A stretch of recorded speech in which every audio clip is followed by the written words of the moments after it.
तो दोस्तों ये है आलू। बेसिकली इसको मैंने रेस्क्यू किया था एक बहुत बड़े चेहरे के ट्यूमर के साथ। इस केसेस के चांसेस ना के बराबर है। मैं मोस्टली जब केसेस लाता हूँ तो ऐसे केसेस लाता हूँ जो आए और ठीक होके वापस जाए, बट जब मुझे ये केस मिला था आलू का तो मैंने देख के ही समझ गया था ये ठीक नहीं होने वाला। बट फिर भी मैंने इसको घर लेके आया क्योंकि ये रास्ते पे बहुत ही गलत कंडीशन में था। ये जिस जगह पे रहता था वहां के लोग इसको पत्थर मारते थे, खाना नहीं देते थे। तो मुझे पता था इसके साथ कुछ गड़बड़ है, तो मैं इसको तुरंत लेके आया। डॉक्टर बुलाया गया सबसे पहला वाला। मैंने अपने लोकल होम टाउन के डॉक्टर को बुलाया। उन्होंने बोला कि इसका कुछ नहीं हो सकता। क्यों? इसके चेहरे पे आप देख सकते हो एक ट्यूमर है, कैंसरस ट्यूमर है। बट इसकी हम कीमोथेरेपी नहीं कर सकते क्योंकि ये बहुत ही ज्यादा कमजोर है। दूसरा ये बूढ़ा है, तो अगर हमने कुछ ट्रीटमेंट स्टार्ट किया इसकी बॉडी सहन नहीं कर पाएगी और ये नहीं बचेगा। तो मैंने जो डॉक्टर है उनसे पूछा कि क्या इलाज है इसका।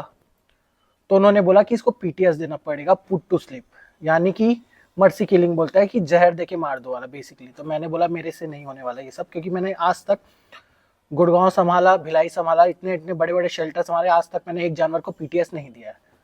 जो लोग बोलते हैं कि अरे दे दो, तड़पाना क्यों है, वो आपका ओपिनियन है, आप अपने पास रखो। मैं पीटीएस नहीं देता। तो वो डॉक्टर ने बोला पीटीएस दो। मैंने बोला मैं नहीं दूंगा।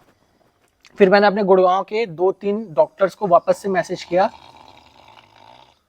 कि इसका क्या होगा। तो उन्होंने भी सेम चीज बोली कि अमन इसको पीटीएस ही देना पड़ेगा, आप कुछ नहीं कर सकते। आप बेसिक ट्रीटमेंट कर सकते हो,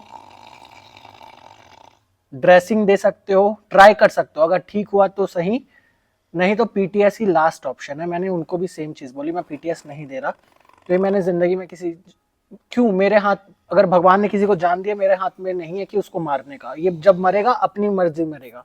तो मैंने बोला कि मैं पीटीएस नहीं दे रहा। तो फिर मैंने अपने घर वालों को भी बताया, तो उन्होंने तो साफ बोला कि जब ये मरने वाला है तो तू लेके क्यों आया। तो फिर मैंने चीजें बताई कि अगर मरेगा चलो ठीक है, अगर सड़क पे रहेगा, लोग पत्थर मारेंगे, खाना नहीं देंगे, तड़प तड़प के मरेगा, ठंड में मरेगा, एटलीस्ट अगर इसकी डेस्टिनी में मौत है तो कम से कम पेट भर खाना खा के नरम बिस्तर में गद्दे पे सो के मरे। तो इसलिए मैं इसको लेके आ गया। बट इसके चांसेस ना के बराबर है। और मैं जब इसको लेके आया था तो भी मैंने आप लोगों को बताया था कि चांसेस ना के बराबर है इसके। इसलिए मैंने इसके लिए कोई डोनेशन वगैरह भी नहीं मांगा, क्योंकि अगर मैं कभी डोनेशन मांगता हूं तो मेरा ये रहता है कि मैं 100% उस जानवर को ठीक करके छोड़ूं। बट इसकी डेस्टिनी है ही खराब, तो फिर मैंने इसके लिए डोनेशन भी कुछ नहीं मांगा है, ना मैं मांगूंगा। तो ये था आलू की स्टोरी, शॉर्ट स्टोरी है। तो अभी ये बेसिकली मेरे पास है, सप्लीमेंट्स चल रहे, खून का सप्लीमेंट चल रहा, टॉनिक्स चल रहे हैं, ड्रेसिंग इसकी होती है। अभी मैंने ड्रेसिंग ही, खाना ही अच्छा खा रहा है, थोड़ा सा इसको एक्स्ट्रा खाना दे रहा हूँ न्यूट्रिशन वाला। मैं नॉर्मली अपने खानों में अंडा वगैरह नहीं डालता जानवरों के, क्योंकि मैं वेजिटेरियन हूँ, मेरे कुत्ते भी नहीं। बट इसको मैं अंडा दही दे रहा हूँ क्योंकि इसको नीड है। कमजोर है, डिहाइड्रेटेड है, तो पानी भी नहीं पीता ये, तो जबरदस्ती इसको सिरिंज के थ्रू पानी पिलाना पड़ता है। तो देखो कब तक ये रहता है, उसके बाद इसको अच्छे से बरी किया जाएगा। और एक्चुअली भले इसको वो लाइफ ना मिली हो जो ये डिजर्व करता था, बट एटलीस्ट जब मौत मिले तो चैन की वो मिले।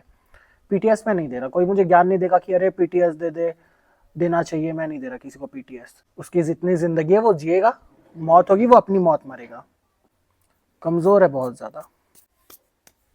ऐसे केसेस में थोड़ी मायूसी रहती है जब जानवर ठीक ना कर पाओ। अगर आप अपने साइड से 1000% दो बट वो फिर भी नहीं होने वाला, तो थोड़ी सी मायूसी रहती है।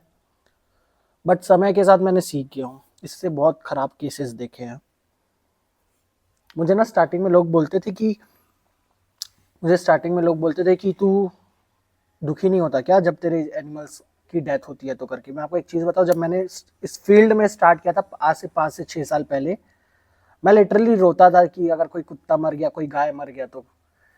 फिर धीरे धीरे मुझे समझ में आया कि आप अपना 100% दे रहे हो, बचाना ना बचाना उसके हाथ में है। तो आप अपना दो, और आप दुखी होते नहीं बैठ सकते, क्योंकि आप दुखी होगे। अभी तो फिलहाल ये है मेरे पास, बट जब मैं शेल्टर में होता था 500 जानवर होते थे मेरे पास। तो अगर एक के चक्कर में दुखी होते रोता बैठूं तो वो मरते। तो एक अगर डेथ हुई उसको बरी करके मैं दूसरे को बचाने के लिए जाता था, सेम होप के साथ कि मैं इसको बचा लूँ। तो हाँ, कई बार डिप्रेसिंग होता था, बट अब आदत पड़ चुकी है। अब केवल मैं फोकस करता हूँ बचाने के लिए, जो मेरे से हो पाए वो। चलो भाई।